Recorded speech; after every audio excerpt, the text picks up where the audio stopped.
Hai semua, kali ini saya akan menjelaskan sebuah implementasi algoritma genetika dengan Python. Algoritma genetika atau genetic algorithm adalah teknik pencarian yang dilakukan dengan cara menggabungkan dua parent dan terus mengombinasikan hingga tercapai titik optimal atau sesuai dengan harapan. Struktur umum dalam GA adalah initialization, pilih parent dari populasi dan lakukan crossover untuk membuat offspring, mutasi offspring, tambahkan semua offspring ke populasi awal, evaluate, sort, dan select. Selanjutnya, ulangi dari langkah 2 jika diperlukan. Sekarang langsung saja kita menuju ke pembahasan code-nya. Pertama, kita akan melakukan proses import library yang dibutuhkan. NumPy adalah library matematika pada Python.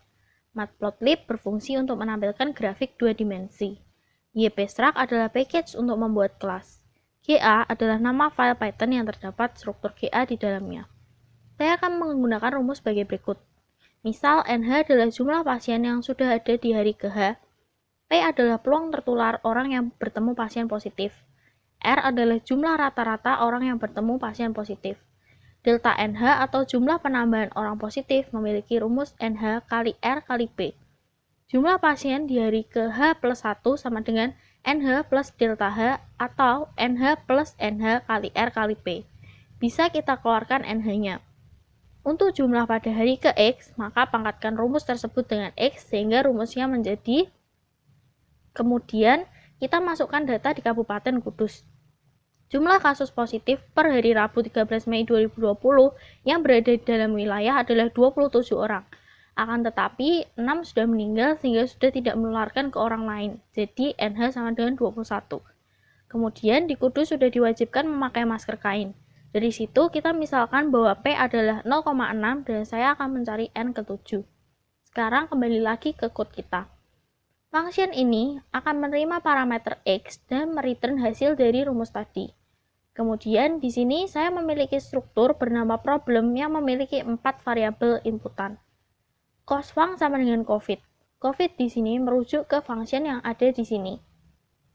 Nvar adalah panjang array yang akan kita generate secara random. Varmin dan varmax untuk mengeset minimal dan maksimal value dalam array. Kemudian sama seperti tadi, sekarang kita akan buat struktur bernama params. Ini untuk berapa kali loop akan berjalan. Params.mpop sama dengan 50 berarti terdapat populasi sebanyak 50 kromosom. Params.pc nanti akan digunakan sebagai proporsi dari populasi awal dan ketiga variabel ini nanti akan digunakan di dalam GA. Selanjutnya, pada baris ini, dua parameter akan dikirim ke file GA, class run, dan outputnya akan disimpan ke variabel out. Sekarang kita akan ke file ga.py. Ini adalah class run yang diberi dua parameter tadi.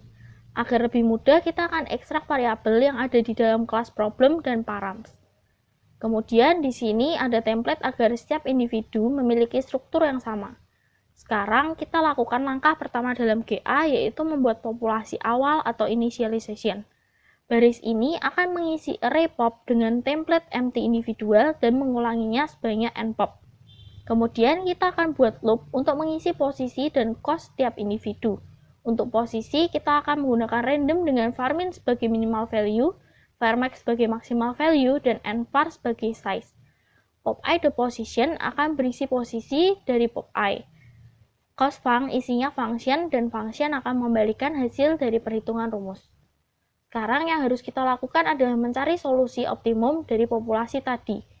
Di sini tip copy berfungsi agar isi empty individual tidak ikut terganti saat kita mengganti value basal. Sebelum kita mengeksekusi selection, kita harus memiliki solusi terburuk dari sebuah kasus dan solusi terburuk dalam kasus kita adalah tak hingga. Kemudian kita bandingkan basal tadi dengan seluruh populasi, kemudian simpan value jika memenuhi syarat. Nanti solusi yang paling optimal akan disimpan ke dalam variabel base cost. Di sini kita definisikan sebuah empty array sebanyak maxit. Sekarang kita akan mengulang langkah-langkah sebagai berikut sebanyak maxit. Misal kita punya variabel key yang berisi urutan dari populasi dari pop 0 hingga pop and pop min 1. Dan kita selalu memilih dua hasil teratas sebagai parents. Maka kita harus terus mengacak urutan tersebut, dan agar tidak ada angka yang sama, kita dapat menggunakan fungsi permutation. Step selanjutnya dalam GA adalah crossover. Crossover yang kita gunakan adalah uniform crossover. Misal kita memiliki P1, P2, C1, C2, alpha yang memiliki elemen sebagai berikut. Mereka merupakan array yang harus punya shape yang sama. Jadi C11 adalah alpha 1 P11 plus 1 min alpha 1 dikali P21.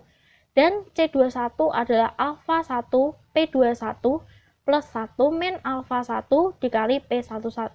Jadi misal alpha 1 sama dengan 0, maka C11 adalah P21 dan C21 adalah P11.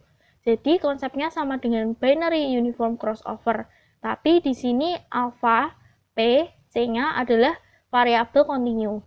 Kita juga bisa memperluas range crossover. Misal alpha anggotanya min gamma dan 1 plus gamma. Min gamma akan lebih kecil dari 0 dan 1 plus gamma akan lebih dari 1. Dengan begitu bisa saja offspring berbeda dengan kedua parennya. Tapi gamma angkanya harus kecil, misalnya 0,1. Kemudian step selanjutnya dalam GA adalah mutasi. Line ini akan membuat array benar dan salah. Kemudian saya akan menyimpan indeks posisi benar dan array tadi, kemudian memasukkannya ke dalam rumus normal distribution sebagai berikut. Kemudian line ini akan digunakan untuk memastikan bahwa X lebih dari varmin dan kurang dari varmax. Kemudian kita akan membandingkan cost kedua offspring, apakah lebih optimum daripada cost dari populasi awal dan simpan cost yang paling optimum. Dan jangan lupa untuk memasukkan offspring ke populasi awal. Sekarang kita akan memilih populasi baru. Awalnya kita punya populasi sebesar npop. Kemudian kita menambahkan offspring sebesar m. Maka populasi akan memiliki besar npop plus m. Tapi untuk iterasi selanjutnya kita hanya bisa punya populasi sebesar npop. Maka dari itu, kita harus mengurutkan populasi dari yang paling optimum dan dalam kasus kita dari yang paling kecil. Sehingga M yang terbuang nanti sudah pasti memiliki cost yang kurang optimum. Simpan base cost tiap iterasi dan kita cetak base cost-nya. Terakhir, kita akan masukkan solusi ke function-function matplotlib agar dapat kita munculkan grafiknya. Saya akan menggunakan repl.it untuk run code-nya agar tidak perlu install modul library yang dibutuhkan. Dari sini atau dari grafik, dapat kita lihat bahwa semakin ke bawah base cost-nya semakin kecil. Jadi bisa kita simpulkan bahwa algoritma berjalan sesuai dengan tujuan kita, yaitu meminimalisir NH. Sekian penjelasan dari saya, mohon maaf jika masih ada kesalahan dan terima kasih.